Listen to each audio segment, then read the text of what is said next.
What is happening, everybody? Welcome to the TacBox Podcast, your dog breeding podcast. Sometimes I feel like when people hear the TacBox Podcast, they might think horses. I don't know, because It's there's a lot of possible. tack stuff involved with Or horses. or toolbox or, whatever. Yeah, I don't Yeah. know.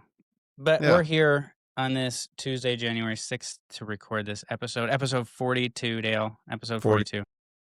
42. We're chugging right along. It was about a Man. year ago at this time that we started talking about doing the podcast and gathering our knowledge and our plan. So Think of all it's the kind effort of, we would have saved if we just said no. yeah, but then, we wouldn't be here having this conversation Exactly. and spreading all the amazing things to people that we spread and getting all the cool feedback from everybody that listens to it. So, Absolutely. you had a kind of a fun, interesting, crazy weekend in California judging, huh? Yeah, so pretty out there. They actually had rare rain, which of course, I don't care where you are. When you're an outside show, rain is rain, you know. It adds, It's dogs cold are and wet wet. usually, and Yeah, dogs are wet. yeah. Yeah. Yeah, people are stepping in it and puddles and, but all went well. No one died. It all went good. Pictures are beautiful. So, another one in the books, made it back home. I think I'll have a weekend off and then we're off to Mississippi to a toy dog show. So that'll be fun. Yeah, it's like I think your next couple months are gonna be a lot of judging for you, A a lot of lot of traveling and judging. judging. But I'm not good at saying no. I get clearly it's not my strong suit to say no. We'll have to get Jane on here. That could be a topic sometime. How to say no by Jane Martinson, because she's like the best. No. How do you on to such a no? no, It's a hey, complete statement. yeah. Well, and sometimes that's the best thing. Like, it just there's this thing about a lot of the things in life. If we just said no, but Just say no. sometimes the opposite. Is sometimes you just gotta say yes. Put yourself in an uncomfortable situation, say yes, and you end up in Mississippi doing a toy dog show. There you go. Like that. So what are we So, talking about today? well, one of the things, the topic for today is a couple different things. So, Wow. as you grow your breeding program, if you have a breeding program and you're looking towards the future and growing, a lot of times an aspect that comes with that is picking up a second breed. And whether it be, I want to, Super common. right. Super common. People love, well, I mean, you're there at the dog show, we're dog lovers. And what are we surrounded by? It's kind of like all this crack and we're all addicts. And it's like, wow, those are cool. I could have some of those. And, I mean, you start falling in love with, I know judging, I'll come away with going, I'd like one of those and one of those and one of those, and I'll take two of them.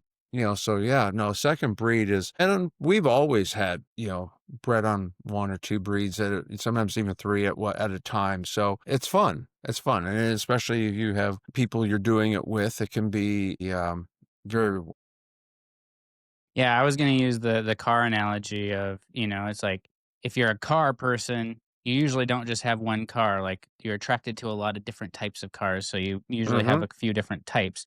But you went to the crackhead analogy, and that works right too. It's there. just like a crackhead, same Yeah. thing, Yeah. whatever. So It's a great customer basis because you have obsessed, people that are just like there, and they're all in. But, so I think the one thing that is when you go ahead and decide, I'm thinking about getting a second breed, you have to kind of give a little thought to how is that going to integrate into what I have, into the dogs I have. And, is this going to fit into my kennel facility or whatever I'm using for a kennel facility? Is it going to, is it similar to the breed I have? Is it entirely different? And I think that you really got to do a little deep dive into research to really see, would I like living with this breed and what's it like having multiple, and kind of going from there where you can kind of make a really good plan on that. hey, everybody, sorry for the interruption, but I just need to take a moment and remind you to subscribe to the podcast on your favorite podcast network, wherever you're listening to this right now. Make sure you subscribe, hit a thumbs up button, make sure you show us that you like this content, that we're doing good, help us grow. We really appreciate it. Thank you. Now back to the show. I think there's like, so this is what, I mean, this topic came up because we're talking about this, right? I've been asking you Hmm. questions about it for me, this is kind of like, Hmm. breeding Japanese chin, but wanting to grow and expand. And it's like, cool, you can do that with chin, but you can also do that, if you have a second breed and have, Absolutely. that aspect. And so I think, one of the things that was the first thing in my mind, is just like, what would the goal be with a second breed? Because, right now with Absolutely. chin, it's like, I have a goal. I have a step process to get there. I'm following that. I want to show, I want to do that. So then when it comes to the second breed, I think some of the things that think about that I didn't necessarily think about right away, but have come up in time because you think, oh, a second breed, like, oh, what kind of dog do I like? And you kind of just naturally go with what you think you like. But then you start diving in, it's like, oh, cool. So say I get another toy breed, do I want to show this other breed? Because if I want to show this other breed, now I might end up in group ring against myself. If I win both breeds, now I'm in the group ring competing against myself. Do I want to face that scenario, or do I want something Well, in a I mean, completely different group? Right? that's very valid. So, like, we've had multiple toy dogs at the same time, and like with our Cavaliers, we've had a lot of champions, probably over 150 champions, but we never really specialed them because we were always specialing a chin, you know. So you can only put 100% of your effort into one thing at a time. And anytime you start breaking off, you're diluting yourself. So, I mean, if you want to think about specialing the possibility of that, well, then, okay, then that could end up being conflicts with that. So that's where maybe you think like, well, I'm going to go into a non-sporting or sporting or terrier or whatever, pick another breed.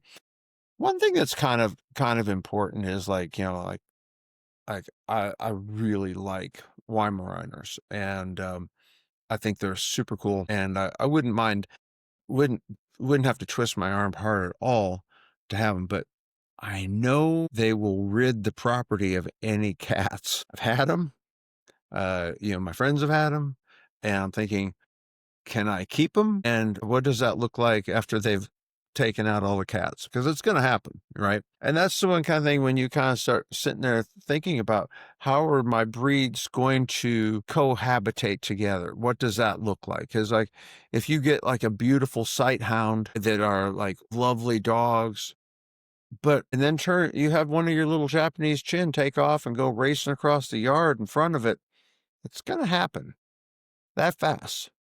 So you're going to have to really give some thought as to how are these kinds of dogs, because we all go, I think you go to the dog show and it's a little bit of a Walt Disney atmosphere, like everything is peace and love, but in reality, they're intact, they're animals, it's going to happen.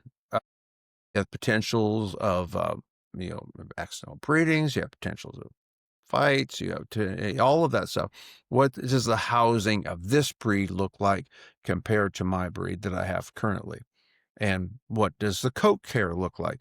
As if I'm used to this kind of a coat, and doing my dogs like this, and this is like either a drop coat or a terrier coat or, whatever, you have to turn around and you've got to do a little research on that. Well, and kind of even like, so what's the return on investment, right? Like, so that's something to always think about when I mean, if you're taking on another breed, most likely you're doing it for the love of the breed. And I mean, to expand your kennel, well, finances come with that too. So you got to think about, if you're in an extensive grooming breed now, do you have the time, the energy, the whereabouts to Valid. put in that much time on another breed? Or do you want something that's A little more less wash and grooming? wear. Yeah. Yeah, So that that's something, and take that very aspect valid. to whelping, like being in Japanese Sure. chin, it's like, I don't ever wanna miss a whelp, so do I wanna take on another breed where they could have trouble whelping on their own? Now I have 2 breeds that I have to sit and babysit and help whelping, or would it be smart to add a second breed that, a lot of free whelpers, healthy, sturdy pups that, you Right. don't have to Right. babysit nearly as much?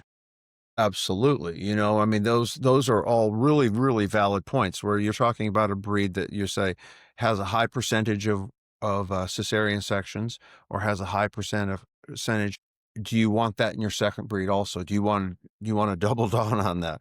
Because that's an honest evaluation before you go in there and kind of go, oh, these are so cool. I love this, and I mean, it's kind of like adding in one or two, and then we're all like get sucked into it because we're obsessed. Then you think, oh, I'm gonna breed them, and it's like, heck, it's like even Jane's little ragdoll kitten, super cute. Oh my gosh, she's adorable. But the idea of breeding cats, and one of my friends said, is there going to be a cattery coming? I'm like, no, no. If you want to ruin the joy of one, just start breeding them. I mean, it's going to change the whole dynamic of having that one. It's not special and unique anymore. Now it's like we got all the things that go with this. So, when you figure on you're going to take on something and you're going to breed them, you're going to raise them, what does it look like transporting them? I mean, how is that? How does that look? And what kind of, here's another thing. If you're thinking about showing, and, because of course we're kind of geared towards showing and being an expert on your breed and stuff like that, because that's today's breeder needs to be an expert on their breed. What does competition look like in your breed? Because there's some really cool breeds, but if there never is any points, or you have to travel 12, 14 hours to find another one to show against, that could make showing a little less fun.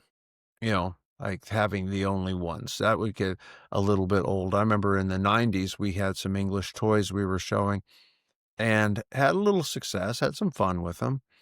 But it was also kind of like we always had to pretty much bring our own competition. It never like opened up and went, oh, goody, there's a major. You knew there would be a major if there was going to be a major because you entered the major, and so that's another thing. Do you if you're thinking about, I really enjoy competing, what does that look like? I had a question from somebody the other day that was a successful person in one breed that was talking about getting into another breed, and they asked about if they should have a separate kennel name for the second breed. And there's a couple of different trains of thought on that as to whether or not you should use the same kennel name for both breeds. Yeah, well, I would love to hear your thoughts on that because that actually is something that crossed my mind is like, do I keep my chin kennel name for, if I branch out to a second breed, or do I go with a totally different kennel name? And you have experience with this. You have two different kennel names. So like, what are your thoughts I've on had that? multiple. Yeah. So for me, I always felt like the kennel name belonged to the dogs, not the building. So I mean, if the kennel name belonged to the family line of dogs that you were breeding, and not just whatever you were raising on that establishment. I think that having a kennel name can be done, but I think it's a little harder. I think it kind of dilutes out your web presence a little bit, where, I mean, there are people that have been very successful in doing that, using the same kennel name for other breeds, even other species and stuff like that. But I do think it kind of dilutes it out a little bit. And I think also, you don't want to come up as having, like, here's this kennel name, and then here, click on one for Japanese chin, click on two for Neapolitan Mastiffs.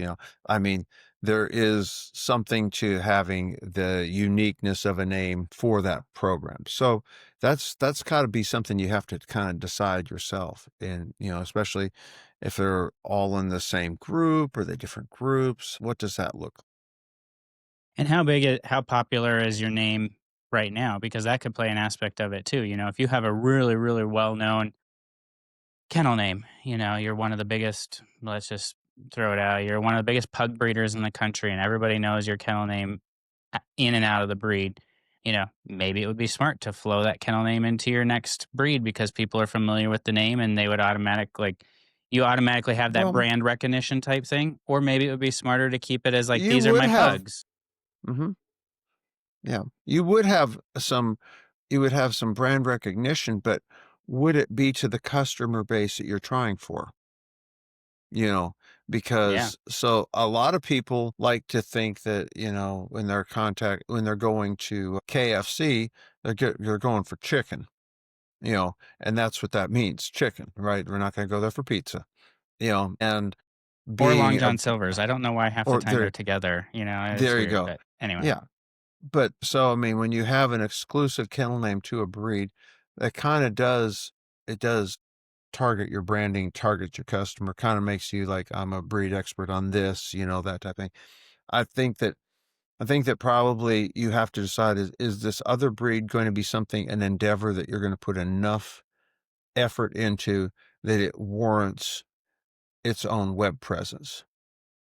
Because I'm certainly one could bring up the other, but it also could dilute out the effectiveness a little bit too. And you will sometimes catch, there's always the Karens that are like, oh, they have down, and you're going to be well with that. Someone's not going to approve. I mean, shocking. Somehow you'll survive. But if you have a breed, you have to decide whether or not that breed gets its own kennel name, its own breeding bloodline name, affix, whatever, prefix, whatever, or if you want to go ahead and make it like a blanket one that you do for all of them, which is, like I say, that's got to be a you thing. And then you should also do a little research in your breed. Is your kennel name unique to your breed?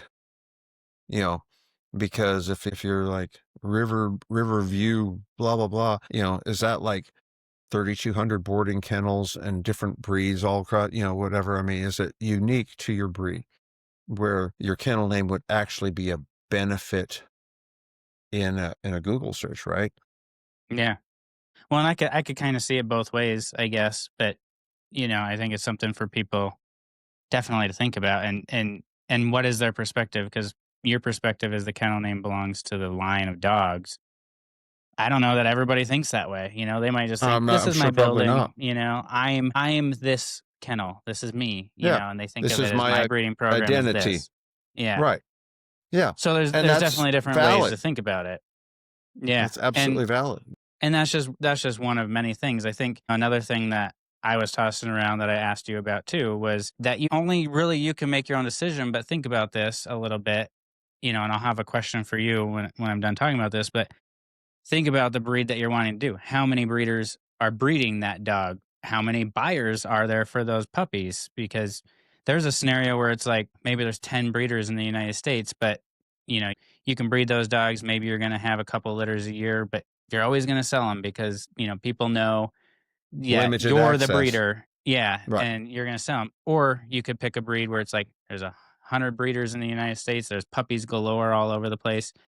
And now you have to fight harder to make sure that you sell all your puppies. You got to advertise more. You got to put more work into that. I think part of that goes to, do you want to be, a couple litters a year and you're going to sell all your puppies because you're going to have a waiting list at all times?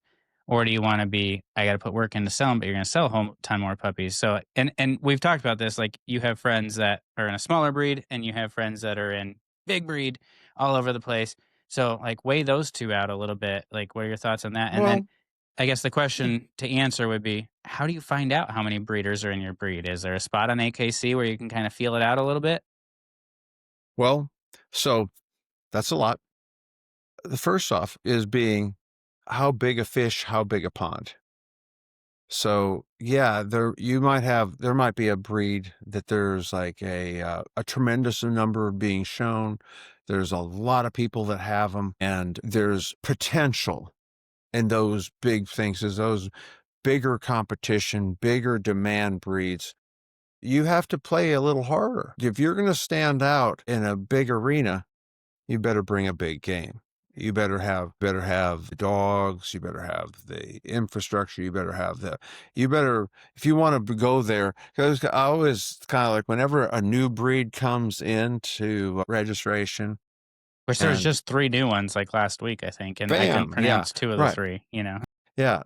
So, I mean, whenever those new breeds come in, there's always like, there's just some people in there that are always going to go, let's do those because we can be the first one to ever have a this or this one to have that. And, this first champion, first best in show, first this, all of that. You have all of these possibilities of being a history maker in that breed. And that's, of course, very cool. Who doesn't want to make the history? That's kind of fun. But, I mean, if you are really want to think of yourself as more of like like I'm going to make my breed history in a breed that has real competition, then, I mean, that's also something kind of too. But so like what you're talking about, I think if you're going to think about raising a breed and what it looks like to place a breed, you first have to understand who's getting them. Who is your demographic that's going to be taking your dogs? And you have to be able to go, this is what my demographic. And oftentimes, if you like a breed, you can see what attracts you will attract the next person. If you are into labs and you like the Ducks Unlimited type of thing going on there, you speak to those people. You know what they're looking for. They get you, it's a good fit. So all of that kind of goes in. I would say you should do a current market analysis on whatever you're going to do. Like, what's it going to take to raise them? How am I going to place them? Will I be able to place them locally? It's like, say, I'm very fortunate. I live near a large metropolitan area. I would never have to transport a dog out of state. It wouldn't be a big deal if I did, but I have a lot of people, a lot of demand for my breeds I have that they could go locally. They can just come to my house, pick them up. Kind of like that. It's kind of nice. If you live, say, somewhere remote, say in the Dakotas, say if you lived in the Dakotas, say you lived right in the shadow of Mount Rushmore, it might be a little harder. You might not have as many people looking for that. So that means you're going to have to figure out, what does transport look like? Is this a breed that can transport easily? This breed is really hard to transport. I mean, can this go with a flight nanny? Does this going to have to go ground transport? You have to really think about all of that. And how much demand is there? Because like in some of these more rare breeds, yes, there's less competition for the people who want them. There's less people who want them, so you could potentially overbreed your markets. Like you might not want to do 3 litters of something that has a limited pet market demand or a limited demand on it. You might not want to do that all at one time, as you might not get enough inquiries to generate for those to go. People with toy dogs, we're kind of lucky in that respect. We can do all you want because it's not very many. You might do 5 litters and not walk away with 5 puppies. It's a possibility. So Well, that kind that's of thing. part of something to look at too. Well, I mean, first of all, like location, just up and move and go to a better location. If you're putting your eggs in the dog basket and that's your life and where your passion, get out of the Dakotas. I can tell you that much because there's no airports and yeah, the demand is low. Well, But there you go. like if you're one of the things to think about with your second breed as well is what's the amount of puppies that this breed produces, because if you're used to a toy breed and you're getting 2 to 4 puppies on average out of a litter, and then you jump into something, like you're going to go completely opposite spectrum and get into golden retrievers or something like that. First of all, you're going to have kennel problems most likely because you're used to toy breed, smaller stuff, and now you're going to jump into this large breed. But just say something that poops out 8 to 10 puppies. Like, are you expecting that? Can you care for 8 to 10 puppies when you're used to 2 to 4? I mean, there's a big world difference there, right? Well, absolutely. And so just like with that larger litter of puppies that are going to grow faster, that you have to be on your game. Like you're gonna start talking about getting homes lined up from those puppies the day you breed your bitch, because by the time they are 8 weeks old and get that second shot, a good chunk of them need to be gone.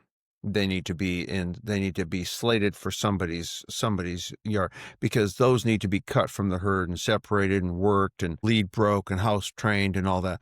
Where toy people were infamously lazy. And our whole thing is like, yeah, well, they're 3, 4 months, 5 months, who knows? It's another toy. And our training is a little bit more lax. And if the chin doesn't walk, well, you pick it up, slightly bigger deal if you have like a 5-month-old golden retriever puppy that doesn't walk on lead. That's a bigger problem. And if you have 6 of them, that could be a significantly bigger problem. So you really have to figure out, what does each breed need to go into that home, how much time you have to put into that, and really kind of plan accordingly so that you can do a good job with each litter and each home coming up. But that's one of those things that when you think about those, your grace period you have of how long you have to get rid of them and how fast you need to find them homes. We're not even 100% certain they're going to live at 8 weeks. They're still in the maybe. Use that really good name on them, because you still got to go through some weaning yet, and it might not go, I mean, and and that's real life problems. Like, I just had it with the group of puppies again that I have on the ground right now that are 9 weeks old. Is like, start getting these puppies weaned, and that's a whole nother process. And it was like day and a half without mom, and all of a sudden one crashes, and it's like, you're there you go. okay, there you go. You got to fix that issue and back up a little bit to take 2 steps back to go 1 step forward sometimes. And it's like, they're 9 weeks old. Most people would be like, oh, you're in the clear. They're over 8 weeks old, blah, blah, blah. And it's like, not with the toy breed all the time, like Not even. you got to Not be even. connected and you got to be engaged. And if you're thinking about a second breed, can you be that connected and engaged with a second breed? Or do you need something that's like, hey, these are pretty much free whelpers and they're going to be weaned by 8 weeks old on their own. And, they're hardy, they're natural, and also, what's your purpose? Are you wanting to breed these dogs to go to the show ring? Are you wanting to breed these dogs to put out hardy, good pet home Well, there's dogs? Because there's a good lots of market. Like, reasons. Lots of reasons, they might be performance, they might be, whatever. There's tons of reasons that people are going to raise something for. I think that ultimately you want to have them be a good whatever you're raising, so you have quality, because right. takes the same amount of time with the pooper scooper to clean up after good dogs as it does not good dogs. So, aside from the additional effort and maybe expense of getting good is always, good maintains a value longer. Good appreciates where, lesser quality has to, people peddle lesser stuff, young, because that's when it has its highest value, before people see how it's not going to turn out to be as good as what they think, or the expectations are lower. But I think that that's kind of stuff you should kind of hang around and shadow a breed a little bit and do some real thoughts, like maybe go, sit in a show or two and watch them in the ring, kind of get a feel for them, and do a little research before you go, man, those are cool. I'd like to have a couple of those. And which we all have done, anybody who's done it for any length of time, we've all done that, and next thing that's how I ended up coming home with a pair of Neapolitan Mastiffs one time. I just thought they were cool. It's like, next thing you know, I got Thor and Athena, it's like, but didn't exactly fit into my situation. It wasn't a long-term thing, but I sure liked them for the moment, no regrets, but don't do that. Know what you're bringing home before you bring it home, what it's keeping, it looks like, what it takes for it to thrive in your care. Well, and know your own limitations and your kennel and your Mm-hmm. family's limitations. Because for me, it's like, there's dogs out there that I like. There's dogs out there that Meredith likes. I mean, if I let Meredith pick, she would just pick a silky terrier because she thinks they're awesome. And it's just like, They're yeah, but beautiful. can we take that on? Do we have the resources? Do we have the time? Do we have the passion behind? I was like, I think part of it is having the passion behind the breed you're taking on, or Absolutely. just what know your own limits. Would I love to have a mastiff? I think mastiffs are awesome. Do I want to have the space for a mastiff? Nope, sure don't. Do I want to Nope. clean up a Nope. 3-pound poop? Nope, sure don't. Nope. Like, Nope. And then part of it for me is also like how thin do you want to stretch yourself? I want to be a That's a huge master. thing. I want to be a master of my breed. I don't want to be doing 3 breeds and know enough about all 3 of them, but master of none. I want to be a master of the Japanese chin, improve the breed, leave something with the breed, and help Japanese chin. And then so then it's kind of like, well, if I'm going to take on another breed that requires as much effort and the gene pool is as small as chin, and you really need to be breeding to improve, and be a part of the gene pool, it's like, okay, so now you're trying to do the same thing with 2 different breeds. Like, how thin can you stretch yourself in that? Well, that's only you can answer that, as to how far you want to go and how far you can push it, and actually having them in tails and what it looks like. Because I think that we go to a show, you get excited, you start seeing them, and you think, oh, that would be great. I had puppy envy the other day. One of my really good friends got a bull mastiff puppy, and oh my God, that was a most wonderful puppy. He's beautiful. Oh my gosh. Of course, when he went into 7 months of IBS and what that looked like, wow, I was totally over it. I was like, I'm so glad that wasn't mine. I'm glad that I didn't have to go through a whole roll of paper towels today and try to get that off the floor and whatever happened to be within 3 feet. So like I say, you can't know your breed, know what that looks like on the less than perfect case scenarios, and what the problems are that go with it, dietary issues, care, grooming. One thing we were talking about with the kennel names, where you're talking about if you're going to have a breeding prefix that goes with a particular breed or whatever, the American Kennel Club does do registering of kennel names. Yeah. If you have if and you see that on there, people on there, and I don't know if it's still done as much, but at one time it was kind of a thing where people would register their kennel name to and there's a list of criteria that it goes through, and it may have changed since I looked at it, where you've have bred a certain length of time under a kennel name. I believe it couldn't have the breed name in the kennel name, and I think there's something like that. There was, and all like I said, that may or may not have changed or whatever, but then that would register that name for all breeds to you. And I don't know if it's is commonly done, but you could do it if that was important to you, or you could just strive to make your kennel name synonymous with the breed where nobody's gonna, like, well, we know that's them because they've actually done something with that name, and they have oftentimes those names were made up names, like they weren't actually a word, weren't like Sunny Acres or Daisy Hill or something like that. They were actual like parts of people's names melded together, so they weren't an actual word, and those were easier to register. But in order to do those, then if you have it registered, you have to give permission on your puppy papers for the people to register the dog with that family name. And it was done. I don't know if it's done as much anymore, but I'm sure it still could be. I mean, it probably is. I don't know. I mean, it's a good way for AKC to make a little bit more money, is like register your kennel Sure. name.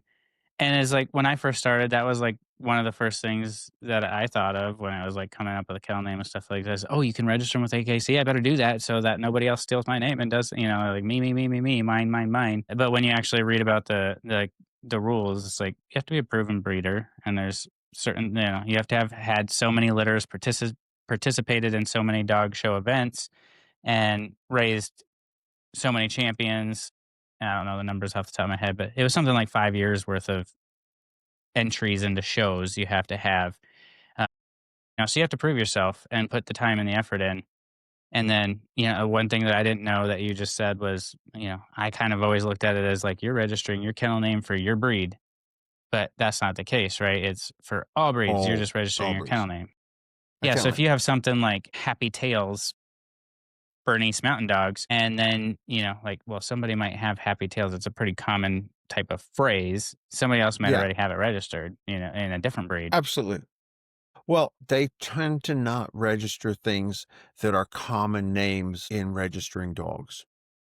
So if there's something that's a common word or description or something like that, that is like, they're not going to probably give that to one person because it's going to jack with a whole bunch of registrations on a pretty regular basis. Because people are going to submit their paper and they're going to go, you can't use that because that belongs to so and so. And so they don't want to approve stuff that's going to make a ton. And then they're going to have to send it back and go, you can't use that, so you got to come up with another name. And so they try to avoid that. If they use a kennel name or something like that, it's generally like it's a made up word, that type of thing. Yeah. And I think it has to be re-opted every so often or whatever like that. It's a whole process, I mean. Well, and I think one I of the think things that I saw lately, I saw this the other day on Facebook or maybe Instagram, I don't know, but people talking about registering kennel names because of scammers that are ripping off pictures off of social media and things like that. And my first mindset went to, well, registering your kennel name doesn't stop people from ripping off photos and utilizing them as their own. Is like, if you want people to stop ripping off photos, start watermarking, like there you protect those go. How photos, about that? like Right. I think Right. there's a lot of ways to protect your kennel name and your assets that you have, and your pictures are assets. Like, take good pictures; they're assets to your program. But if people are ripping your stuff off, you got to figure out a way to protect your stuff. And I don't necessarily think registering the kennel name does that as much as Well, are you going to really get a lawyer and track somebody down as if you could find them? And the odds are that they're probably not going to be in your county. So you're going to go ahead and do an interstate lawsuit on somebody who's already probably a scammer on. I mean, yeah, I don't see it happening. I don't see that you're going to probably get a hired thug to go rough them up. You could put that effort into promoting your own and having your own Google reviews, having your own information so available that the people can go, hey, that's so and so from blah blah blah. I see their pictures under their stuff. They're just swiping that. I mean, people are not headless. They can kind of, and if something is well advertised and well promoted and well documented, it's like, yeah, you know, people who know care. Look at all the designer handbags that get knocked off. And because I live with someone who knows what a designer handbag is, ergo, I know what a designer handbag is. Well, I'll look over there and go, that's a fake. That's the wrong kind of gold. It doesn't have the stitching go. The Louis Vuitton's not matching up right. I know this stuff. Why do I know it?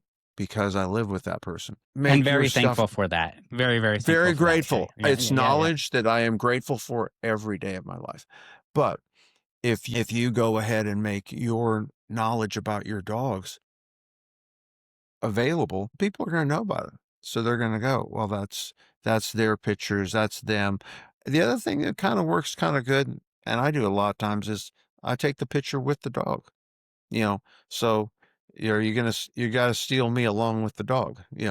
So if that's me and my Reebok T-shirt with the dog, well then scam away. There's a good chunk of the people are going to go, I don't think that that's an out of the country sale. That's probably Dale from Castlemore, Touche, that kind of thing. So you can do that with your pictures as well that you send out. Well, yeah, and it's like having your kennel name registered with AKC isn't going to stop somebody from impersonating. It's just going to stop them from registering dogs with AKC with that name. Like, that's it. Yeah. Yeah. And You I know, mean, and you're if they're still going to have to scamming, they're enforce it. probably not. Yeah, and if they're They're scamming, not they're They're not probably not registering their worried dogs about the with rules. AKC. They're Yeah, like going, I know I'm a scammer and I'm selling this dog that I don't really have, but I'd sure hate to break an AKC rule. Yeah, I yeah, don't think so. I and don't they're think going to sell the dog, that's take not the going to money, hold them and back. Yeah. yeah. But that's just one of the things. I mean, I guess that all falls under the umbrella of protecting your kennel name. If you want to protect it from other people registering dogs with AKC under that name, sure, register it. They're not going to be able to register those Protect it by dogs. promotion, I say. Protect Yeah. it, promote it. Make it And then there's yours. Make it protecting it. so Yeah. yours nobody else is going to touch it.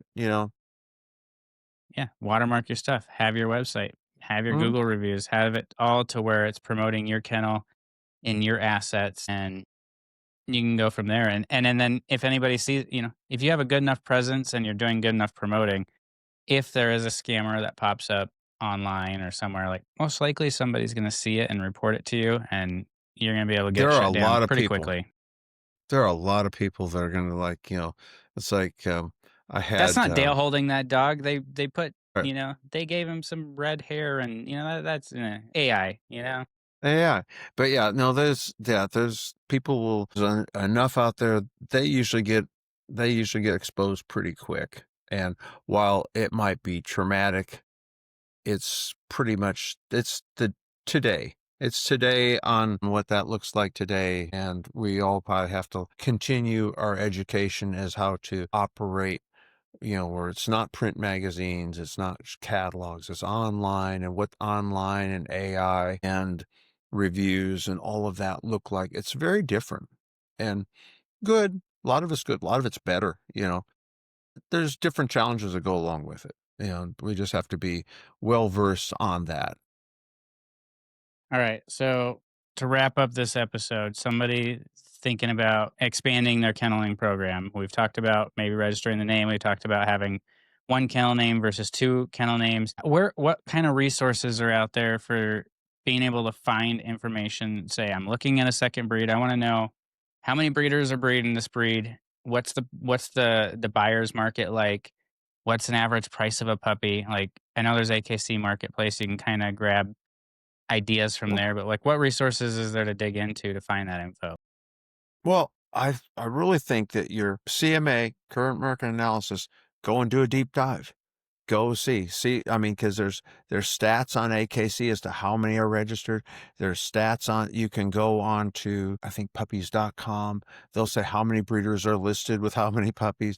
You can kind of get an idea for the feel, and kind of figure out, I'm gonna have a litter within this area here. What does that look like? You should, I mean, you can sit there and punch it all out on your phone and probably come up with a lot of really good information as to, start searching out like as if you were wanting to buy one and see what it looks like as a consumer. What do those options look like? Can I find that? How far do I have to go? What do I have to pay? What do what do those people offer? What am I going to offer? I mean, so just approach it as a buyer and do your do your research as a buyer and as an interested person, and then start checking out. See, are there specialty clubs? What's their parent club look like? You know, all of that kind of stuff. Check out show entries at your local shows. You know, you can really do a lot. And then once you start talking to people, and there's a lot of information on those pages and groups, and some of it's even correct. A good chunk of it's wrong, but some of it's correct. It's like And 50-50. Yeah.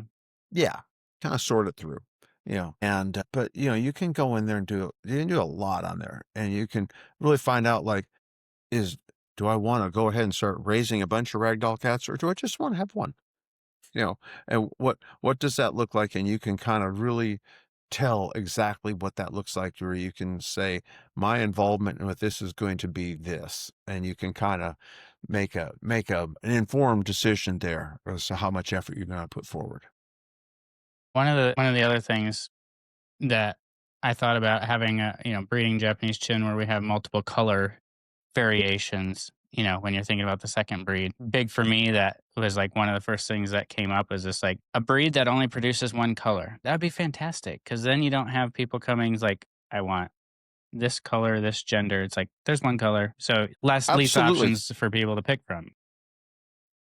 So I mean, that's very, very true. Like, if you have a breed that doesn't have markings, huge. It's like, I want a Cavalier puppy. I want it to be this color. All right, that you've knocked down the sex. Now you've knocked down the color. I want it to I want it to be marked like this, and I want it to have the perfect spot on top of its head, not too close to either ear. I mean, you can how much criteria the people are, whereas if they're talking about getting a yellow lab, you know, sex, color, check, We're not going to get into what all varieties of the color, what all varieties of the markings, and all of that. I mean, because that is, it limits your demand. And that's one thing that we've always seem to somehow manage to find our way into having to get things with colors and markings and all of that. And you have to sift through. You probably go ahead and because you're already going to get your sex inquiries, and you're going to have 5 boys and everyone's going to want a girl, and all that. But then to start turning around and going, well, then we're going to have to come up with another 5 people that want that color.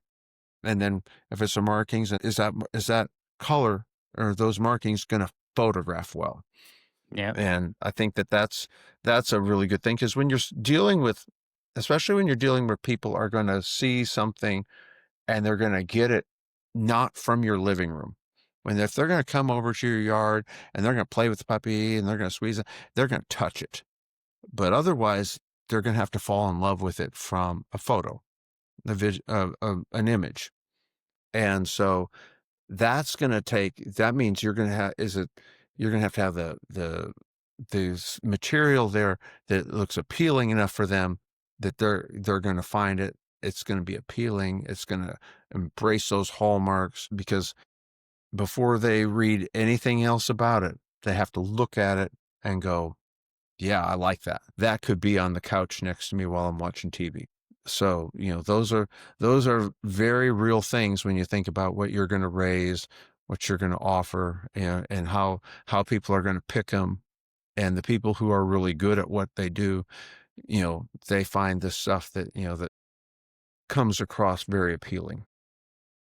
So have you thought, this is just a fun question, next breed for the Martinsons, Great Pyrenees? I mean, I hear you like Great Pyrenees. No, I do love my Great Pyrenees, and I wouldn't take $10,000 for my Great Pyrenees, but I wouldn't give you $10 for another one.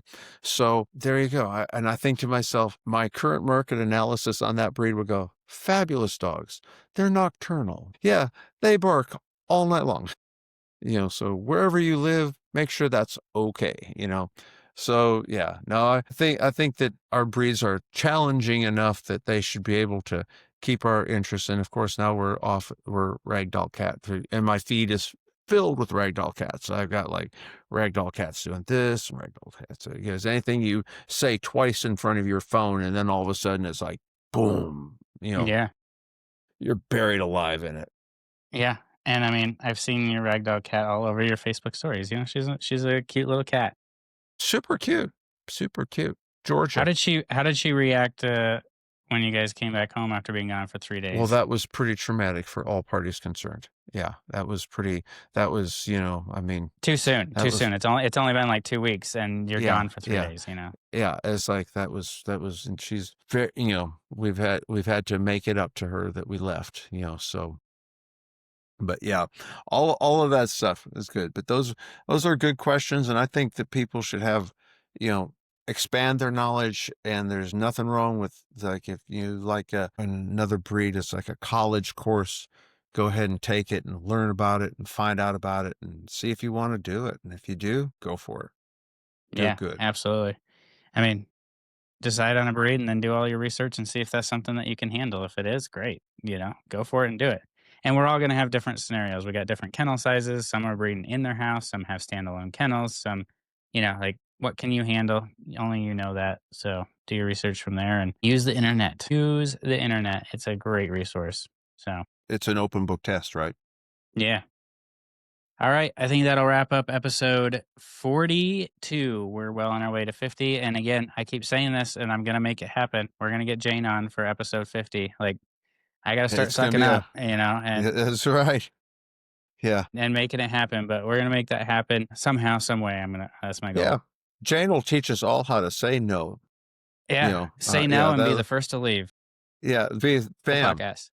Yeah. Whole podcast on how to be the first to leave a party. Yeah. Perfect. We all need that.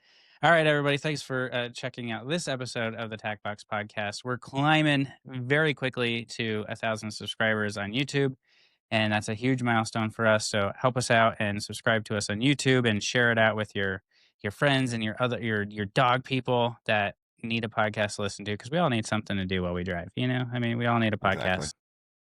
All right, Exactly. everybody. We will talk to you guys all next week. Have a great rest of your day. Bye bye now.